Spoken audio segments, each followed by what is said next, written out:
There is a very specific moment, a test, really, where a fake friend reveals themselves. Most people miss it, not because they're stupid, because they're not looking for it. Today, I'm going to give you 3 psychological tests you can run on anyone in a single conversation that will tell you, with disturbing accuracy, whether they actually have your back or whether they're just managing you. And stick around for test number 4, because that one isn't about them. It's about a habit you have that's been letting fake people into your life for years. Here's the uncomfortable part. Fake friends don't act fake.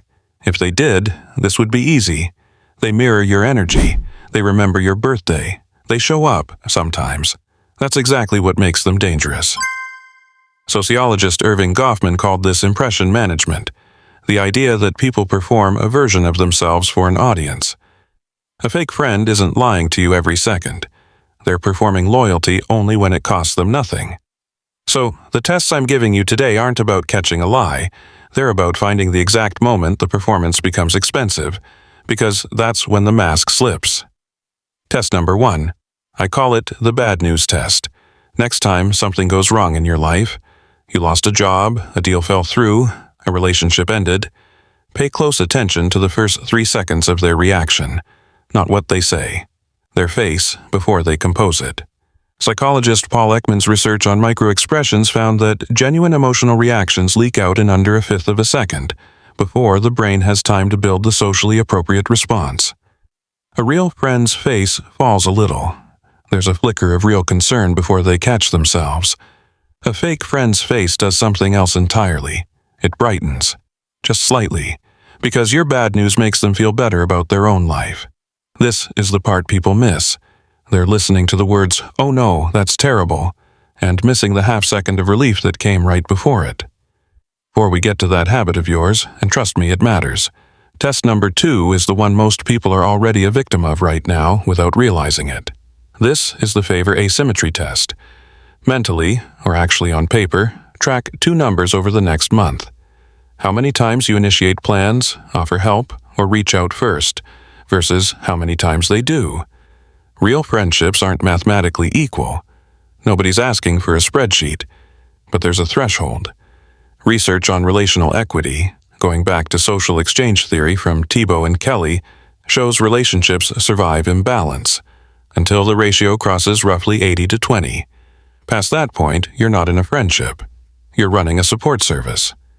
And the tell isn't that they never reach out, it's that they only reach out when they need something. Test 3 flips everything on its head. Because most people think loyalty is tested by hardship. It's not. It's tested by your success.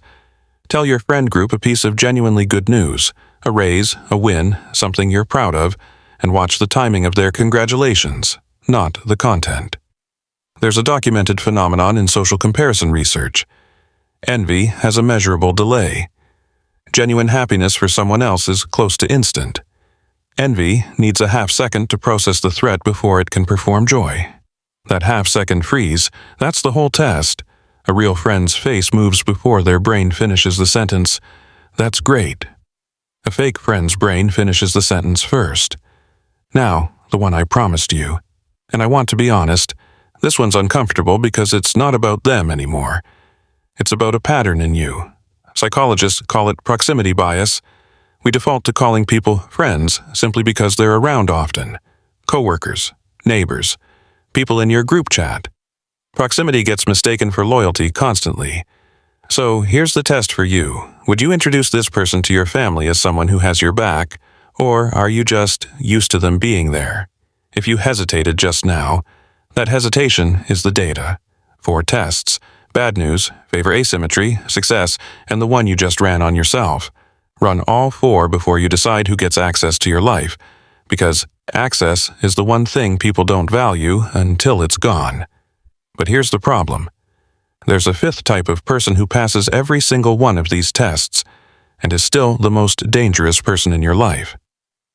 I broke down exactly how they operate and how to spot them in the next video. Go watch that one right now.